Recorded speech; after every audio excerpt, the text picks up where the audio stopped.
رضی اللہ تعالیٰ عنہ کے دور میں بھی کس طرح کا واقعہ پیش آیا۔ ایک نوجوان تھا، حسین و جمیل تھا، اللہ نے حسن عطا کر رکھا تھا بڑا۔ اس نے جب بھی نماز پڑھنے کے لیے آنا نا تو راستے میں ایک عورت تھی، اس کی نظر پڑتی، اور یہ کہا گیا ہے کہ جو نظر ہے یہ شیطان کے تیروں میں سے ایک تیر ہے، اسی لیے تو حضرت جی نظریں جھکا کے چلنے کا حکم دیا گیا ہے، کیونکہ جو نظر ہے یہ شیطان کے تیروں میں سے ایک تیر ہے حضرت جی۔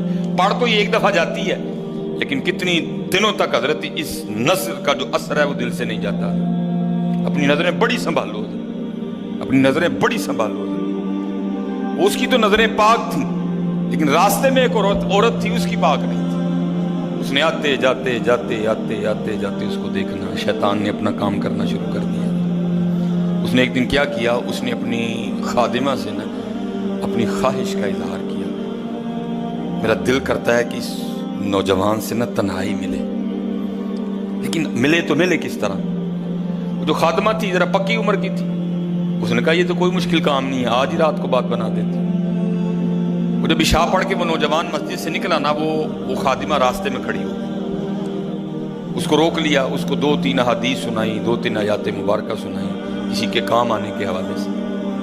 ہمارے گھر میں مرد کوئی نہیں ہے، کچھ وزنی سا سامان اٹھانا ہے، اگر آپ اٹھا دیں تو بڑی نوازش ہوگی، اللہ راضی ہوگا، اللہ کے رسول راضی ہوگا، کوئی مسئلہ نہیں۔ اسی طرح ہوا حضرت، وہ گھر لے گئی، پچھلے کمرے میں لے گئی، وہ جیسے کمرے میں داخل ہوئے وہ عورت پہلے موجود تھی، اس نے جناب اندر سے چٹکنی لگا لی اور اس کے سامنے اپنی خواہش کا اظہار کیا۔ جیسے میں نے کہا نا بڑا مشکل موقع ہوتا ہے، لیکن وہ نوجوان ہماری طرح کا نوجوان نہیں تھا، وہ قرآن والا نوجوان تھا، اس کا تعلق قرآن سے مضبوط تھا۔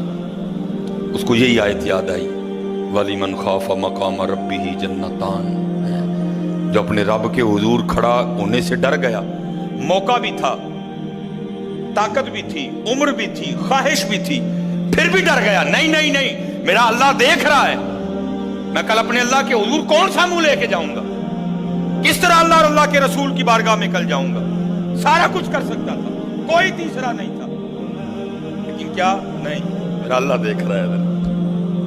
وہ ایسا خوف طاری ہوا، ایسا خوف الہی طاری ہوا، گش کھا کے گر گئے نیچے۔ اب عورت ڈر گئی، آگے بڑھ کے کسی نے نبض نہیں دیکھی کہ زندہ ہے کہ شہید ہو گئے، انہوں نے سمجھا کہ شاید مر گئے۔ اس نے دروازہ کھٹکھٹایا، باہر سے اس نے خادمہ نے دروازہ کھولا، اس نے کہا یہ تو مر گیا۔ اس نے کہا یہ بھی کوئی مشکل بات نہیں، بھائی نام تو اس پہ لگے گا نا جس کے گھر سے لاش برآمد ہوگی،